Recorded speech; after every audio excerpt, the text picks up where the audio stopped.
minus 17. Alright?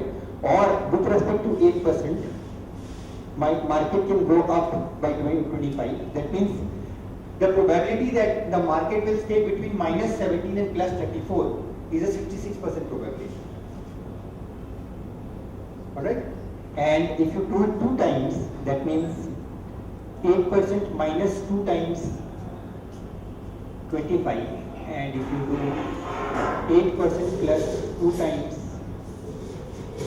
so the probability that market will stay between minus 43 and plus 59% is a 95% probability. Alright? Now these are the numbers that I have calculated based upon what your views rate. Alright? Now suppose if I were to calculate daily volatility, how would you calculate a daily volatility? What you basically do is for any stock that you've got, right? Any stock that you've got, and I'll explain to you how you basically need to use it. Right? Now everybody uses stop loss here. Everybody understands what a stop loss is, right? Now how do you use a stop loss? When you enter into a trade, how do you use a stop loss? You just define it, say 2% stop loss, 3% stop loss, right? Everybody does that. Now imagine 2 scenarios. You are long DLF and you are long ITC, and you put a 2% stop loss on both of them. Which one is more likely to get hit first? DLF, right? You take a DLF and you take an ITC and you put a stop loss of 2%. Invariably, you are going to hit DLF first, more often than not, right? Why is that? High beta. High beta is equal to high volatility. Alright? If you don't adjust your stop loss, with respect to the volatility of that particular stock, right, you will end up getting stop losses which are actually not. Alright. So what you basically first need to do is you need to identify how much is the volatility of that particular stock. Higher is the volatility, higher should be the stop loss. Lower is the volatility, lower should be the stop loss. So your stop loss that you use in your systematic trading strategy has to be a function of your volatility. You cannot think that DLF ka bhi 2%, ITC ka bhi 2%. Right? It cannot happen that way. You have a boy, you have a girl. You need to train them in a different manner so that they grow up to be different kind of situations. You cannot do similar kind of stuff. It's the same thing here, right? Because you've got different nature. They all belong to very different nature. Because they belong to different nature, and it's not possible for us, if you're tracking 10 different stocks to find out nature of all of them. Alright. So the important thing is, do we have a single sort of a criteria to measure the to measure that what is the kind of a benchmark we can have for all of them. Alright. So let's do this. Let's build a simple trading strategy, and then basically see how we can apply the fundamentals of volatility.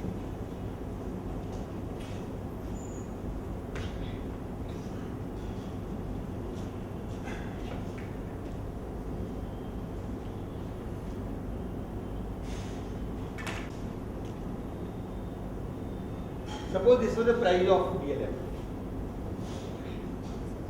DLF never goes up, it always goes up, but let's just assume that it goes up. And this was the price, alright? Now I were to take two different moving averages. One, suppose I take a 10-period moving average, that means a 10-day moving average. Suppose these are daily prices, alright? I take a 10-day moving average and then I take a 20-day moving average. When I take a 10-day moving average, what I do is I'll take the average of 10 different prices. So suppose these are my 10-day prices. I'll take the average of these 10 prices. I'll get a point here, which is the average of these 10 points. Similarly, I can take the average of these 10 and then another 10 here. So I can take an average of 20 points. Alright? I'll get some point here. Similarly, at this particular point, I can take the average of the last 10 points and the average of the last 20 points. Idea is, if you're doing this in a technical chart, you'll directly get the 10-day moving average and the 20-day. You don't need to know the calculation. Alright? Idea is, if the markets are moving up, if your stock price is moving up, your 10-period moving average, right? And suppose this was your 20-period moving average. If your markets are moving up, then your fast moving average, which is the 10-day moving average, 10-day DMA that we say, will move up faster than your 20-day moving average. If you have a 200-day moving average, it's even going to move very slowly. Alright? And your 10-day moving average moves very fast. If you have a 5-day moving average, it moves even faster. It's more sensitive to the movement in the price. Alright? Then slow, then slow, then slow, and then it basically goes down. Alright? It's a simple moving average. If you want a more refined sort of a moving average, you can use MACD, moving average convergence direction, which again you will get in your technical chart. You just press it. Alright? A simple sort of a trading strategy is whenever there is a moving average crossover. When we say a crossover, it basically means that at this point, before this point, your 10-period moving average was below, right? Was below the 20-period moving average. After this date, your 10-period moving average went higher, and your 20-period moving average went lower. That means there was a crossover. Whenever there is a crossover, after that, what happens is if your fast moving average keeps on moving higher and your slow is moving like this, that means the market is in an uptrend.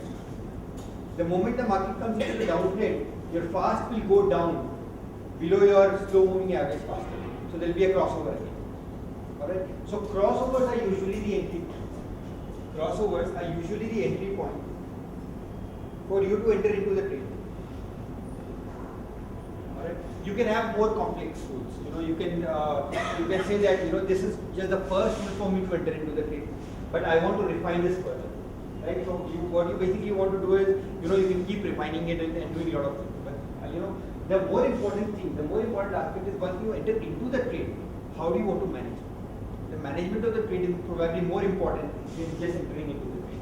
I know a lot of people who have very simple rules to enter into the trade, but their risk management or the trade management is basically what makes it. For us, what we basically do is we have a lot of rules to enter into the trade, but after we enter the trade, we don't know what to do. We leave it to the market. Let the market decide what it wants to do next. Right? Unfortunately, it needs to be the other way around. Alright? So once we enter into the trade, alright, we need to first of all define our stop loss. One of the most critical things, because most people use technicals here, we don't know what the fundamental of the stop is. At some point in time, we need to have the stop loss. And the stop loss here would not be defined in terms of fixed percentage, but in terms of volatility. Alright? How would you define this in terms of volatility is, you have the price every day of DLF. Okay. So suppose I take some theoretical price.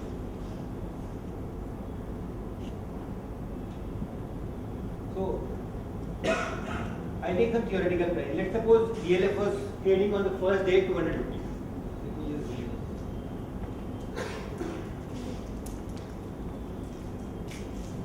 right on day one. Day one, suppose it was trading at 200 rupees. Okay. Next day, suppose it was trading at 201 rupees. Suppose next day it was trading at 203, then it was trading at 202, again it was trading at 201. Suppose your crossover happened at 221 rupees. Alright? After you have entered into the trade, you need to first of all decide where your stop loss is. Alright? And your stop loss will change every day based upon the volatility of that stock. Now, how do you calculate the volatility of DLF given its price? Alright? If you know the price every day, you know the return that DLF makes every day.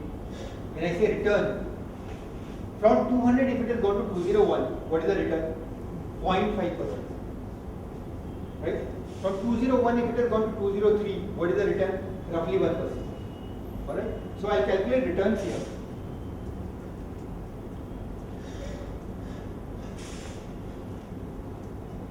So on the second day, my return is 201 minus 200 divided by 200. Anybody who has a problem with this, who does not understand how to calculate returns? Everybody is clear how to calculate return of a stock. Today's price minus yesterday's price divided by yesterday's price. That is the return. So every day, at the end of the day, if you open the sheet, you will see in your management system minus 0.3%, plus 3%, plus 4%. That is the daily return of the stock. Right? That is the daily return of the stock. So I am calculating my returns every day.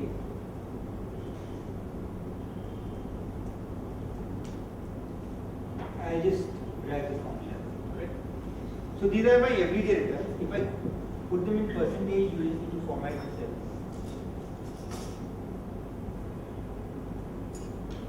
So this is in percentage. Alright? This is in percentage everyday return of DLF. Alright? Any problem so far? Clear? So far it is clear, right? You know how to calculate the returns. Suppose that 221 And in case if you're not clear, the sheet I'll email it to you later. You can check your formulas later if you want. So now at 221, I have an entry point. Suppose I enter into the trade, and I need to calculate how much is the volatility of DLF. Alright, I have all the returns with me. If I do a standard deviation,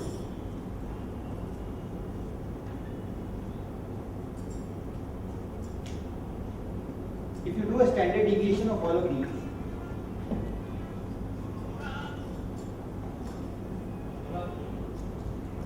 so I have just done the standard deviation of all of these numbers. Okay. So coming to your question, can you calculate it on a daily basis? You can calculate the volatility on a daily basis. You take all the daily numbers and then you do the standard deviation. Alright. So I have done this, and the volatility has come out to be 1. What is the formula? STDEV. STDEV. You just do STDEV and you choose all the numbers, all the returns. So you will get the daily volatility of the stock, or the daily standard deviation of the stock. But how many days I have to take data? Good question. So you usually take it for a month. You take 20 days. For 1 day I have to take 20 days. For the last 20 days. For hourly? For hourly also you take 20 days. 20 hours. Last 20 hours. Last 20 hours. Yes. Previous day also? Yeah, previous day also. In case if it spills to previous day, you take from the previous day also. You take the last 20 data points. That's usually the standard. Alright? Yeah. So you take the last, here I'm taking 10 periods, but try and take 20 periods. You know, it's more sustainable. Otherwise it changes very dynamically. You want something which is slightly longer term. So here, my standard deviation is 1.74%.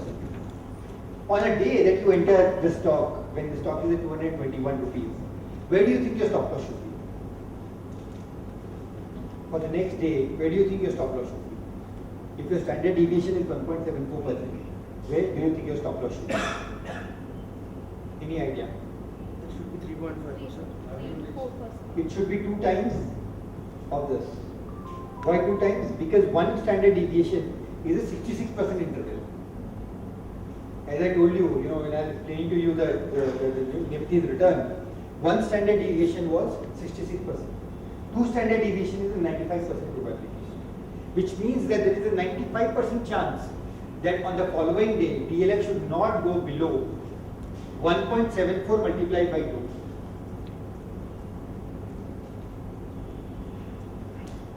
.4%, right?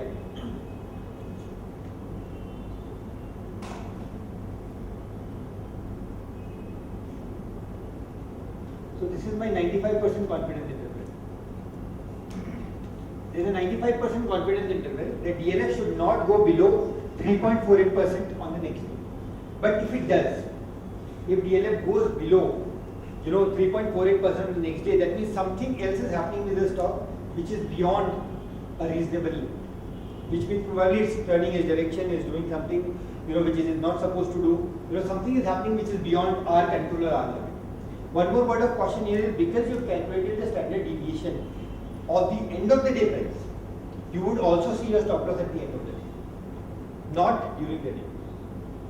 If you want to have a stop loss for during the day event, you take the prices for during the day. You take open, high, low, and then you calculate the standard deviation. But if you're taking the closing price, you also need to have your stop loss at the closing price. Because during the day it could probably go to 3.4%. But that's within the acceptable limit for the intraday movement, but not for the closing of the price. Alright, so if you're taking closing of the price, you need to stick with the close of the price. So that means at the end of the day, by the end of the next day, if you have entered at 221, the DLF should not go below 3.4%. If it does, that's your stop loss. So more often than not, what you will see is that you are within the acceptable limit and you don't end up hitting your stop loss. Many times what happens is people put 2% ka stop loss, end of the day 2% gone. Because it's a high volatile stock, it will do that. Its activity is like that. But if you take a stock like ITC and Hindustan Lever, they will hardly move 0.5%. You say, oh, ITC, Hindustan Lever, my stop loss is not got it, but DLF every time it gets it. But you actually make more money in DLF. Why? Because it's a high beta stock. It moves up by 20-30% crazily, in a month's time. But ITC and Hindustan Lever will not do that. If you want to make that juice, if you want to make the 20-30% return that these high beta stocks give, you need to give them room to move. If you don't give them room to move, right, you will end up hitting your stop losses every time. Right? The idea is if the volatility is very high,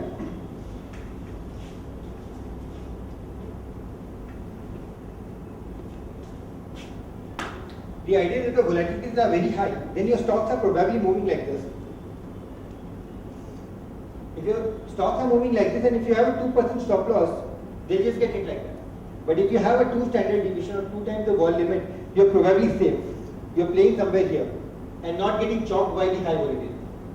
But if the volatility of the stock is very low, it's probably moving like this. You don't need to have a 2% stop loss which is way below. You probably can have a stop loss which is 2 times the vol that will come somewhere here. Right? So, it's very important to sort of adjust. And what happens is because the markets have become so dynamic that they change every day so much, you cannot rely on taking fixed parameters. You cannot rely on saying 2% stop loss, 3% stop loss. You cannot rely on taking fixed moving averages. You need to have things which are slightly dynamic in nature. Right? Because so that they can get adjusted as and when the markets are moving, as and when the markets are changing. That is basically what is important. Alright? Now, there are 2 things here. What kind of strategy you are building, you need to first of all understand. Alright? What kind of strategy, when I say, you have to understand that what is the probability of the success of your strategy. Now, if you take classical literatures on technical analysis, on trend following systems, things like that, what you would recognize is that trend following systems or market exists in trend only for 30 to 35% of the time. For the remaining 60 to 65% of the time, markets are uniforms. Right? Trends happen very sharp. Whenever there is a bear rally trend, it will happen in like 15 days. And for the remaining 3 months, it will not do anything. They are very sharp in nature. Right? When they happen, they just happen. For example, there is a recent bout in gold, went all the way from 30,500 all the way to 29,500. It happened just quickly in 2 days. And then, it was not doing anything for the last 3 months. Suddenly, there was this big sharp movement down. Now, the idea is if you are doing something on trend following system, where you are basically trying to capture the trends in the market, you cannot rely on the fact that every time there is a trend, I just capture it on one quantity and I'll do it. Because if your success ratio itself is 30 to 35% or maybe 40%, today when we make these strategies and we take it to the funds in US, if we show them for a trend following system that your success ratio is more than 70%, they're not able to get it. Just throw it out. It's not possible. Right? Because inherently, if trends exist for such a less period of time, you need to capture it well. It's like going for the home run. When you are playing baseball, you can either go for a single strike or you can go for the home run. So if you are going for a home run here, idea is whenever you do something on a trend following system, you need to add to your bets. You need to increase your bet size as and when the market moves in your favor. Because if only 30% of the time the trends are there and you're trying to capture those trends, you need to capture them with good quantity. If you don't capture them with good quantity, every time the market goes into a range bound phase, you'll end up losing more money than whatever you would have made because of the trend. Right? So if you're doing a sort of a trend following system, there's something called as a bet sizing. It's as good as saying that everybody plays teen patti here. You know what teen patti is? It's like you've got 3 cards, you've got 3 aces right in your hand, and if you're playing against somebody, what would you do? You'll put all in, you'll put as much of money as possible because that is the hand that's going to give you the maximum amount of money. And if you don't play that in good quantity, in good amount of money, what would happen is if you only make probably a couple of rupees in that, and if you don't get the income for the next 20 games, you'll end up losing more. Right? So trend following system is like having 3 aces in your hand. You need to make sure that when you have 3 aces in your hand, right, you go all in. And when you go all in, there has to be a systematic way of doing that. Alright? So what you do is you first enter into the trade with what? Suppose here in this case,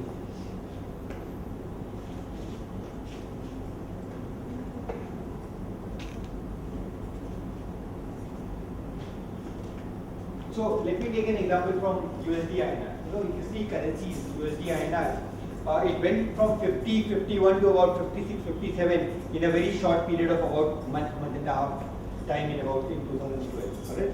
Now, if you see, the typical way in which it moved, the currency was not doing anything all throughout 2010, 2011 when it was in a tight range up to about 49.50.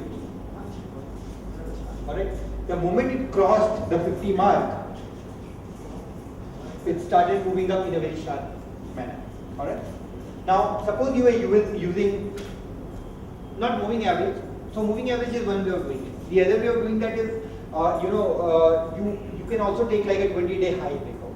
Right? So suppose if you say that, I know the highs of the last 50 days, or I know the highs of the last 20 days. The moment the high of the last 20 days is reached, I'll enter into the position. So what you're doing is you're playing on the breakout. Alright? You're not playing on a moving average, but you're playing on the breakout. As long as it is within this range, you don't have an opinion.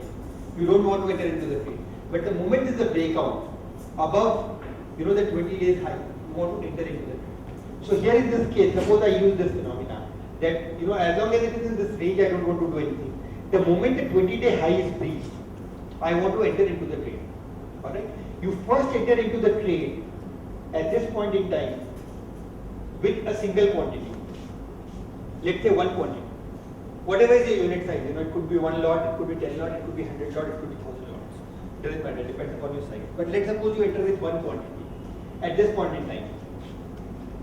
Alright? And suppose my volatility was 1%. Suppose the USD INR had a daily volatility. In this case, it was 1%.